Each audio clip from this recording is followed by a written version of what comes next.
अस्सलाम वालेकुम। मेरा नाम डॉक्टर कमल बुटानी है। मैं बतौर consultant gastroenterologist and hepatologist Karachi में मुख्तलिफ हॉस्पिटल्स में अपनी सर्विसेज सर अंजाम दे रहा हूँ।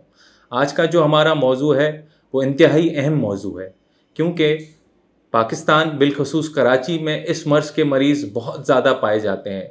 आज हम बात करेंगे non alcoholic fatty liver disease के ऊपर, यानी जिगर में चर्बी का आ जाना। जिगर में चर्बी का आ जाना अमूमन जो है वो डायग्नोस किस तरह होता है, वो इस तरह डायग्नोस होता है कि आप किसी और मसले के लिए अपना अल्ट्रासाउंड करवा रहे होते हैं, तो उसमें इंसिडेंटल फाइंडिंग में लिवर पे जो है वो फैटी इन्फिल्ट्रेशंस आ जाती हैं। बाज़ औक़ात लोग इनको बहुत लाइट लेते हैं कि फ़ैट ही तो है, कुछ नहीं होगा, लेकिन ऐसा नहीं है। इसकी प्रॉपर जो है तशख़ीस की जाती है, डायग्नोसिस तक पहुंचा जाता है, क्योंकि जिस तरह हेपेटाइटिस बी और हेपेटाइटिस सी ख़तरनाक है, उसी तरह फैटी लिवर भी उतना ही ख़तरनाक है और वो उसी शिद्दत से जो है हमारे जिगर को नुकसान पहुंचाता है।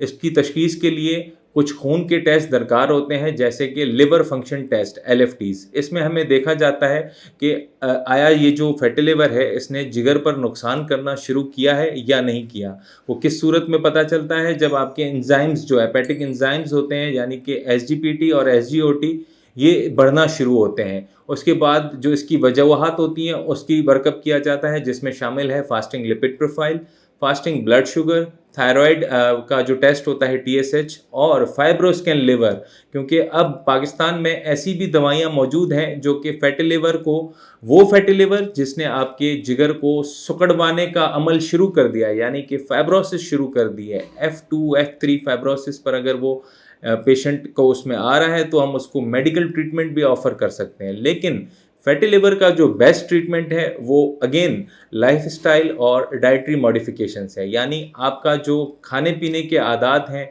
उसको हमें गौर करना पड़ेगा। उसमें बिलखसूस मीठी चीज़ें, घी और तेल का ज़्यादा इस्तेमाल, और वो चीज़ें जिनका ग्लाइसेमिक इंडेक्स बहुत ज़्यादा है। ग्लाइसेमिक इंडेक्स क्या होता है? ये उस खाने की मखसूस प्रॉपर्टी को कहा जाता है कि वो किस कदर शुगर की स्पाइक को बढ़ा सकती है। वो सारी चीज़ें आपने अवॉइड करनी होती हैं, और ऑफ कोर्स अगर वो F2 F3 फाइब्रोसिस है तो with the help of medical management and lifestyle dietary modification हमें इस चीज़ को रिजॉल्व करना होता है। और ऐसा नहीं है कि ये एक टाइम के लिए हमने कर लिया उसके बाद छोड़ दिया। इसको हमें डिसिप्लिन के साथ आगे बढ़ाना होता है और अपने वेट को कंट्रोल रखना होता है, BMI को अंडर कंट्रोल रखना होता है, और एक अच्छी ज़िंदगी के साथ साथ एक अच्छी सेहत और एक अच्छा जिगर वो साथ लेकर हमें आगे बढ़ना होता है, क्योंकि अगर जिगर अच्छा नहीं तो कुछ भी अच्छा नहीं। Thank you. पाकिस्तान के टॉप डॉक्टर्स के साथ अपॉइंटमेंट बुक करें, वो भी पेशेंट फीडबैक देखते हुए। आज ही ओला डॉक ऐप डाउनलोड करें। ओला डॉक, डॉक्टर का अपॉइंटमेंट आसानी से।